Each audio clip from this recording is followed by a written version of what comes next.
Good morning, everybody. It's great to be with you. And good afternoon for those of you on the East Coast, 12 noon your time. My name is Dave Norton. I'm the president of Vroozi, and with me is Mike Judd. We'll be kicking this off here in just a moment as we see different individuals being let in, and we'll give them just another minute or so. Mike, how's the weather out there for you in Boston? Well, actually, I'm in New York today. Oh, okay. We had a great customer visit yesterday, and so weather's good here. And I assume New York and Boston have similar weather, so we're finally hitting the warm spells You're in the out of Big winter. Apple. I love Yeah, it. yeah. All right. Looks like we've got a handful of individuals. We'll give them just another 30 seconds or so before we get started. Okay, oops. Just want to make sure I could see questions, so I'm just moving my screens around. So sorry for that. Definitely want to get the questions and back to screen share. Okay, All right. Fantastic. Well, let's get things kicked off, shall we? sounds good. All right. Well, happy Thursday, everybody. It is great to be with you. My name is Dave Norton, and I am the president of Vroozi. We are so excited to have you all with us today, and we are recording this session. So for those of you who are participating, we'll be able to share this with you, and we'll be able to store this so that in the future, if anyone is interested, we can share it as well. We love the opportunity we have to bring in thought leaders from around the globe who are experts in their specific fields of expertise. And in this case, I have the distinct pleasure to welcome my colleague, Mr. Mike Judd, who is owner of membership experience and customer experience, excuse me, here at Vroozi. He has been a lifelong procurement professional, having started his career in SAP and been there for many, many years. And somehow, some way, we at Vroozi were able to convince him to come join us. And he has been a remarkable team member. Our customers love him, and he really does know the ins and outs of all things procurement. So we're very excited to be able to chat with Mike today, and we hope that what we share with you is going to provide some tremendous value as you think about uh, what you're trying to achieve as a procurement leader and the 5 tips that we're going to be sharing with you. So, Mike, welcome. Thrilled to have you here with us today. Yeah, thank you. It didn't take much to get me to Vroozi, I will say. So just for everybody, part of my background, as you can see here, I was with SAP for about 15 years, and early on in the legacy of digital procure to pay. So developed their e-procurement and source to pay solutions, and ultimately ran into Vroozi at a point in time there because they were helping out our customers become more digital. And then once upon a time, in the course of meeting many times and helping each other out, I said, when can I join? So definitely 15 years at SAP and been with Vroozi since then. So I think it all amounts to about 25 years of e-procurement, e-invoicing experience. So it's been fun. It's been really fun. And as you maybe caught some of our conversation in the beginning, I'm actually in New York City now, normally based out of Boston, but I'm here because we had some great visits with customers trying to do more, trying to be more digital and upgrade systems and platforms and things like that. So it's definitely a fun experience for me too. Mike loves our customers, and our customers love Mike. Well, Mike, Thank let's dive into this, shall we? Let's. You're going to be driving the PowerPoint. you. We've got a lot of information we want to share today, but as it relates to uh, the tips that we've got for our folks online, we are very excited to share with them what is it that a procurement professional can do to make their procurement organizations even more effective. Now, Mike and I both work for Vroozi, so we're going to go very quickly through what Vroozi does. If any of you are interested, we are located and headquartered in Los Angeles. We provide everything from procure to pay, so a full suite and platform of P2P. We are in the business of innovation and of providing technology that makes your world even better and more effective as a procurement professional. Let's go to the next one, Mike. Yeah, sure. Many individuals wonder, well, what does Vroozi do? Well, you can see here on the screen, we provide a digital marketplace. We have world-class integrations. We have a global reach currently in 18 countries and many different languages. We have many different locations and entities and business units under umbrellas of Fortune 100, Fortune 500, Fortune 1000 organizations. We, of course, provide a lot of analytics that are essential for you in operating your business today, but also, as is so important, artificial intelligence, automation, and how can we utilize AI today. That's probably going to be a webinar for another day, but these are the solutions and services that Vroozi offers our customers today. Let's go to the next one, Mike. Sure. When you think about who the end users are or what the use cases might be, it's all buyers and all suppliers. So suppliers love being on Vroozi because they can have all of their negotiated prices and services and products in one location for the buying customer. And the buyers love it because it's very much like a mobile experience that almost everything is today. That can also be achieved with Vroozi, where buyers, procurement can be able to go in on their phone, on their laptop, wherever they are, remotely, doesn't matter, and they can go through their entire digital marketplace, provide digital purchasing, invoicing, payments. That's all been agreed to and negotiated, and you can be well on your way. We have seen that it reduces anywhere between 6 and 30% of the total spend for our customers. So pretty amazing what Vroozi and other solutions like Vroozi can do for you. Let's go to the next one, Mike. Yeah. Just a quick highlight of some of our customers you can see there. Again, if you want to know more about Vroozi, we welcome you to go to vroozi.com and you'll be able to see even more of who we serve today. Let's go to the next one. Sure. All right. So some of the tips that we're going to talk about today have to do with some of these purchasing challenges that you might be facing in your business today. We understand that there are many complex workflows as it relates to ordering products, being able to identify what is the most efficient way to navigate these complex workflows. So we understand for our customers all the different challenges that you're facing today. In addition, quality control of the data. You've heard the term garbage in, garbage out. That's where Vroozi comes into play so that we can ensure your supplier data and the product data is very articulate, very simple, very easy to be purchased and to be processed to ensure that you all remain in compliance. Also, many individuals throughout large organizations aren't aware of contracts with suppliers or service providers. And so different individuals are buying different things and not in compliance with the contracts or the discounted rates that are available for organizations. And oftentimes there's policies and procedures that just aren't clear. Maybe they're not held accountable. Maybe they aren't managed well. But this allows organizations to eliminate the maverick spend and bring everyone together into one single pane of glass. Let's go to the next one, Mike. Sure.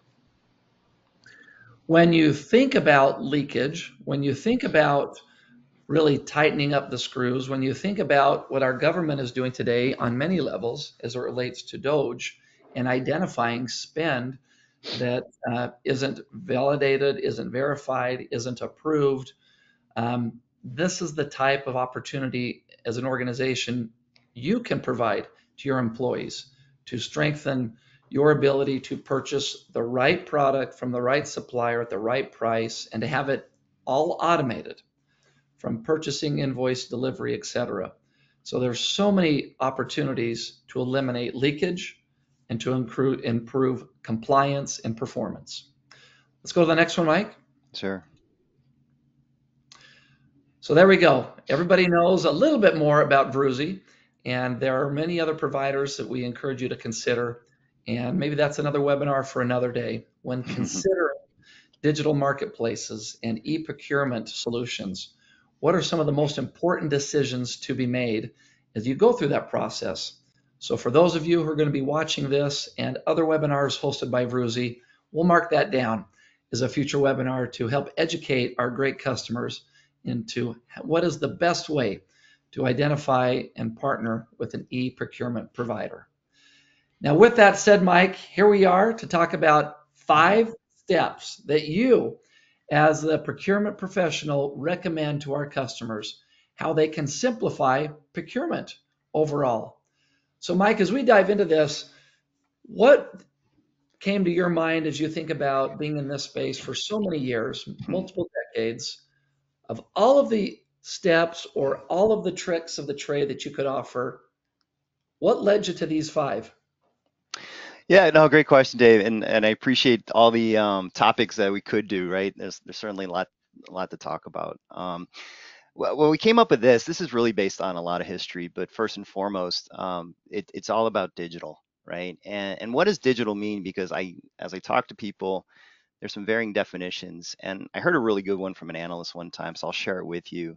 Digital means we're connected, it's convenient, and it's in context, meaning we can get to a resolution very quickly, right? And ignoring all those definitions and phrases there, just look no further than your smartphone, right? I assume most people have those, if not all, on this call.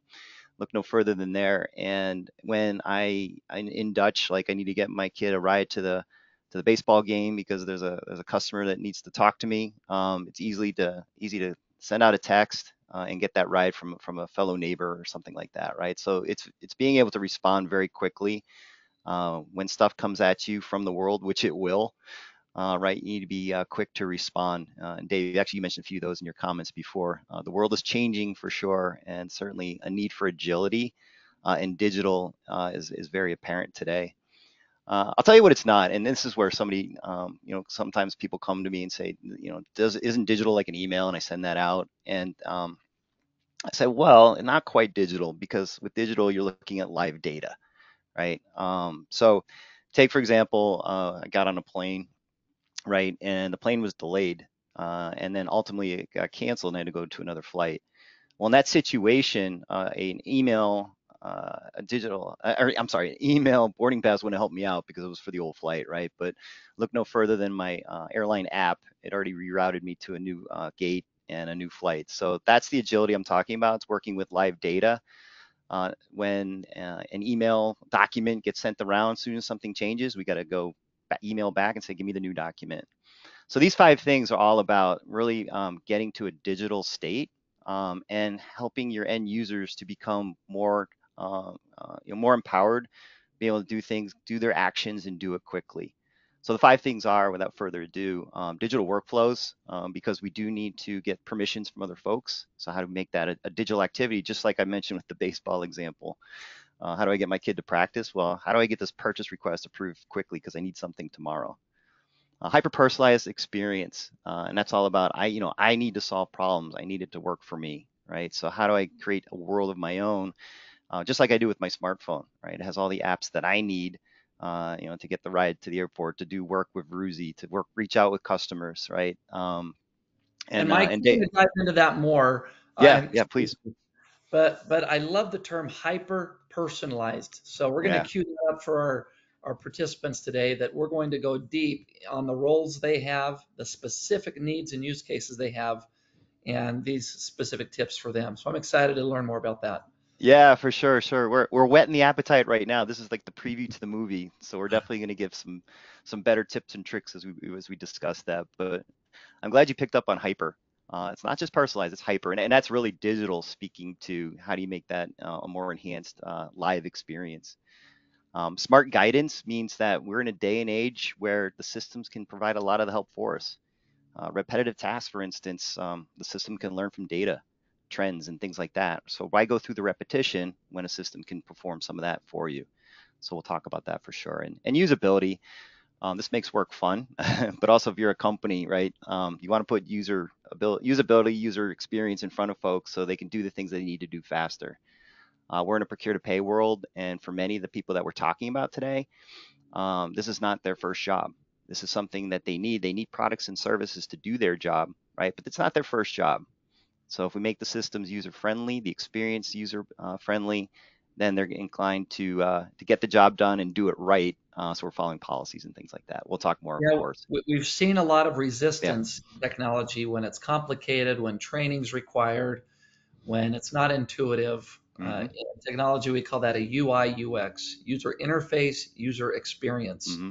So I'm excited for our listeners and participants to hear more about not just the smart guidance, but how it drives the effectiveness and usability for any P2P platform. Yeah, All right, yeah. the last one here, democratization of access. And maybe that's what people are looking at that they haven't seen too much before. But that really means that people are in doing their activities. You'll hear me talk about a few times, kind of an ERP mentality. And this is where I came from, right? So ERPs are great. They record the data for you. You get looks at across different parts of the organization and things like that. But typically, it's a recording mechanism. Okay, so what you often see then is the folks that can work the ERP systems, right? They know all the transactions and they were trained on those systems. What they often do is they go out, what's the decision? Tell me what to do here. They get the action and they record it into ERP. So they have the data, right? So when we talk about democratization, it means that let's have the folks that actually do the activity, let's have them perform the action and we'll record that in the system. Okay, and why that's super important is, you don't have this transfer of data, but you're empowering people to do things, and this is where it gets quicker. We're not recording a decision, waiting for a decision to move to the next step. It's happening digital time. So I go back to my digital definition: convenient, connected, in context, and obviously has the connotation of speed when you have those things. So that's like I All said, right, the quick whet the appetite. Sorry, Dave, go I ahead, man. love it. Well, we're 15 minutes in, so let's dive in to each one of these. And I've sent a note just now to everybody who's participating. If you have any comments or any questions for Mike or myself, please share them in the chat, and we will address them if we have time right away or at the conclusion of Mike's 5 slides here. All right, Yeah, Mike, let's keep going. Number yeah, let's one, do it. digital workflows. Yeah, yeah. So I think a good way to present this is show you what it looks like when it's undigital, when you don't have a digital workflow.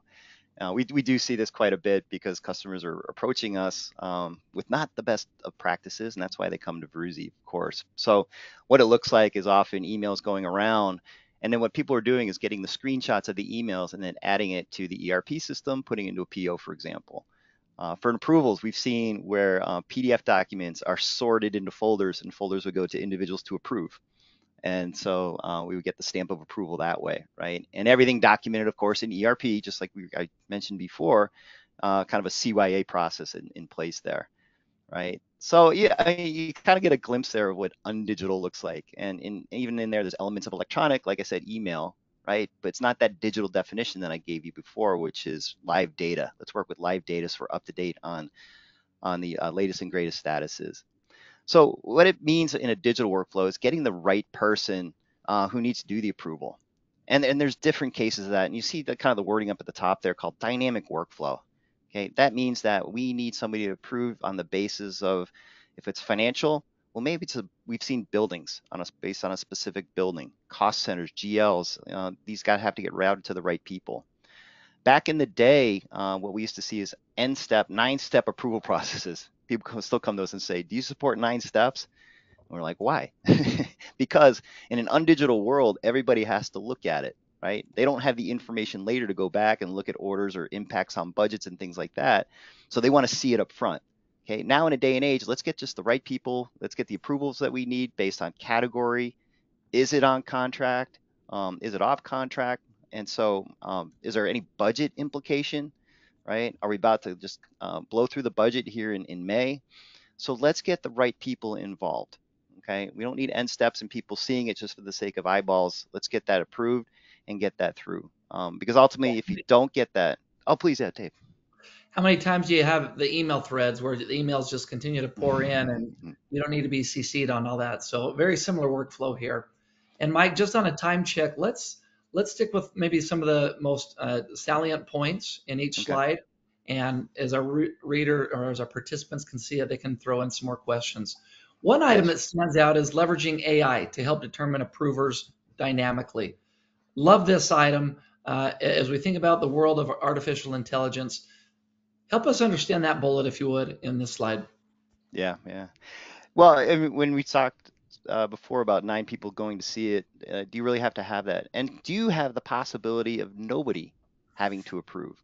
We were with a customer recently, and they said about 99% of the time these things are approved, right? So why go through that routine again? So if they've done it 99.9% of the time, AI can then say, we could do it again for you. right? It follows the same model as before. There's really no difference. There's no budget implications, all on contract. It follows the same trend, so we can improve that. We can certainly make that visible, but we can let that go through. Where we want to stop things is when there's an exception, right? So AI can then say, well, all right, this is good, this is good. Oh, wait, this is different from what I've seen. So this is something that we'll want to look at. And based on history, it's been this role at this level of the company who's been reviewing and improving these things. So we can get to a state. I know some people are a little nervous about it going straight through. That's fine. But we can reduce the number of steps at least. And also we could just certainly get it to the right person and alert them that there's an exception. So definitely an application for AI and I workflow. love it. Management by exception. Yeah, yeah. That's a key takeaway for our participants today. All right, Mike, let's go on to number two. Yeah, I'll be quicker. I'll be hyper on this one, but you can tell I'm There you excited. And you picked up on the word there, hyper personalization, and that's the world we live in today, right? My phone is very different from anybody else that has the same Pixel phone that I do, right? There's apps that work for me. So what this really is about is putting the right tasks in front of people, getting it more in the critical path. Like I said in the beginning, users usually have another job that they need to perform, right? It's not purchasing. So getting them into purchasing and doing the things that we need them to do to be compliant, to complete tasks, to approve, to do goods receipts. Those are things that we need really front and center, make it easy. It's where you hit a button and that's where you need to be. So we're going to make that super relevant. And I know, Dave, you're going to ask me about AI. um, where this plays a role here is I want people to do the job and do it quickly and do it right, of course, right? Where AI could play a role is I could let you know, for example, if I have to approve an invoice, right? It'll say, if you do this today, we have a chance to save X hundreds and or maybe thousands of dollars because we could take advantage of an early payment discount. Okay, so those are some of the opportunities that AI can uncover, knowing that there's payment terms out there. We pay early, there's a discount. It does the math and says, well, if you prove this today, we're going to get that discount. If you wait, right, chances are based on history, the number of days it usually takes us to process an invoice, we're going to miss this opportunity. Same thing on being late for invoices too. It could tell you if you don't get this today, chances are we're going to be late and not be able to pay the supplier on time at all, and you don't want that either. So that's where AI could also play a role in helping us to just make the right decision, um, you know, based on the task that I need to perform. Wonderful. Let's go on to the next one. Number three, when we think about intelligence and smart guidance, Yeah, yeah, new users, experienced users, talk to us a little bit more about this. yeah. On this one, we're thinking more about the company here. Like the company wants to do good, right? They need to do objectives. They need to save money, for example. Maybe they also want to encourage diversity spend, diversity suppliers, minority-owned businesses, sustainability, small, medium-sized business, local, whatever the case may be. Procurement has programs to be more of a better citizen, but also, yeah, be efficient with costs, right? So what we want to do for the user that needs to buy their stuff, and I always use that quote because that's what we hear from people. I just want my stuff, right? So we could give them the stuff that they need, but we can also make available the opportunities to encourage sustainability, to encourage some of the programs that the company wants to encourage. And what also guidance could be too. Let's say, for example, we were trying to buy a product that's not the optimal choice for the company. Well, that's data that we know, and here's AI again for you, Dave. The person has not made the optimal choice. What AI knows is that, well, the company wants to encourage price savings. Company wants to encourage this. This one doesn't do it, so we're going to suggest a couple other options for you based on, maybe you want to go this direction. So that's where the guidance comes in. When a company wants to be a good citizen, and they do, that's what we're seeing more and more.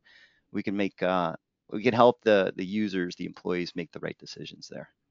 Thank you, Mike. And in a world of efficiency and automation, the last bullet there as it relates to key integrations to complicated ERPs, reducing manual entry, I Mm. think is just Oh yeah, such an understated value that it's at times hard to quantify yeah, how much that can mean when considering a P2P solution. And I love the stat you put down there below, the PwC provide.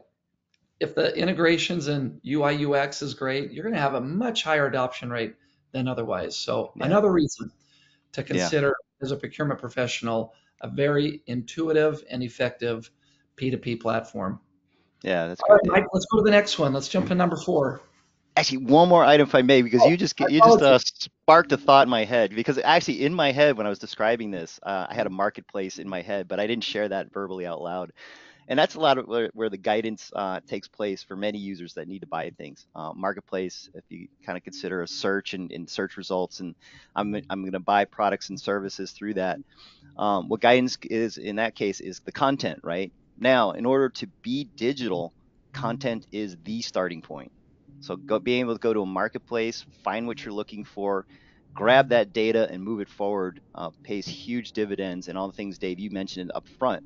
I need to track it. I need to understand the compliance, the budget implications, right? So I neglected to mention this guidance that we're giving is in that context where we're pointing people to data that they carry forward. So and it kind of segues to the next one too, usability, right? If people are not using the system, right, that means they go outside the system. And in that case, you lose your opportunity to grab that data, to have people be compliant, to have that visibility. And you certainly have then the increase in the ability to go off contract, kill the budgets, right, like that. So the point on usability is like the lady on the right there with the phone. Certainly make it super easy. Where again, it's not their job. They need to go and do this as quickly as possible, so they can get back to their job. But then also give them that digital experience that says I could do things quickly. I can get the status quickly. I can reach my boss and say I really need this approved by tomorrow. So that usability kind of encompasses kind of that digital aspect that I mentioned. Not only user friendly and doing things in a click or less. So automation plays a factor here, but doing that in a click or less, but also giving me access to the world so I know what's going on and can respond when those issues, certainly come up, which they do. All right, let's go to the last one. And I'm passionate about this. I know many of our Yeah. clients and friends are, because data is everything, and having access to purchases, to suppliers, to compliance. You've got spreadsheets, you got things on the phone, you got corporate cards, you got your own personal cards, you've got different websites, different Yeah. suppliers. It can be very complicated and very scattered. When you Mhm. think about having a self-service, when you think about control, consolidation, automation, improving the budget, ensuring that everybody has visibility to this. Yeah. It's a critical process step needed for every procurement organizations on the planet. Yeah. Talk to Yeah. us more about this accessibility. Yeah, and I like 4 and 5 together because 4 you certainly need the usability to get to this point. What this is all about is users taking their own action, right? It's not the recording of the activity into ERP because we need that data, we need to view it and report on it, right? This is really allowing people to take action, okay? And it's that digital workflow where we could go from a rec to invoice process, and you could probably do that within a day. Theoretically, you could probably do it within a couple hours even. So depending how fast things get ordered, of course. But it really is about giving people the ability to do their own actions and own activities, and then recording it in real time. So real time data is very dependent on people taking action in the system and getting to know what just happened. I recorded it. We now have that in real time, and we know it happened now. All right. And the other part of this too, so obviously when you democratize, you give up a little control, but what you're doing then with the system, yeah, and you have control, probably unbeknownst to the user, but there's control in there. And certainly you can give them the eyes to it. If there's ever something that they're buying where they would go over budget, right? Maybe they don't need it right away. So they can make those decisions and say, yeah, I can wait till the next budget period, whatever the case may be. So it's giving that visibility and trust, but again, making it super easy, which is why usability in number 4 was a great segue to this one, where I need to be as quick as possible, but I need to also then, do my action in a system where I can get it to the next step very quickly. This reminds me, Mike, of Yeah. when the internet first came out decades ago. And I was on a flight with my CEO, and I had a question for him. Hmm. And it was a historical question uh, of society. And he said, Dave, you now have access to the largest library in the world called the internet. And I went back and sat down on the plane, my seat in the plane. I'm like, you know what? I do. I have the ability to self-serve and access any information, any question, and validate it, of course. Yeah. But a P2P platform should be the same. Everybody should have access to be able to know how to, where do I, is it user friendly? Can I make these purchases? Can I manage the budget so that we don't have to involve so many layers of leadership and management and experts, but to have a system that's so intuitive and accessible for all. So Yeah. I love this, Mike. Thank you for sharing this. Yeah, Uh, yeah, no, you're definitely right. Yeah, it lowers all the chains of command and things. It flattens out the organization quite a bit when you go fast and have that visibility. So, yeah, definitely a great point, Dave. Well, let's wrap up with the last slide you have here, Mike, as it relates to just having an intelligent B2B marketplace, whether it's Vroozi or any other platform.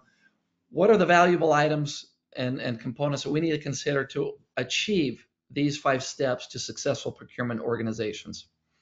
Yeah, thanks, Dave. In fact, this is what I had in my head as I was talking before about a digital marketplace, right? On the right-hand side is access to your approved, preferred, and contracted suppliers at the touch of a button.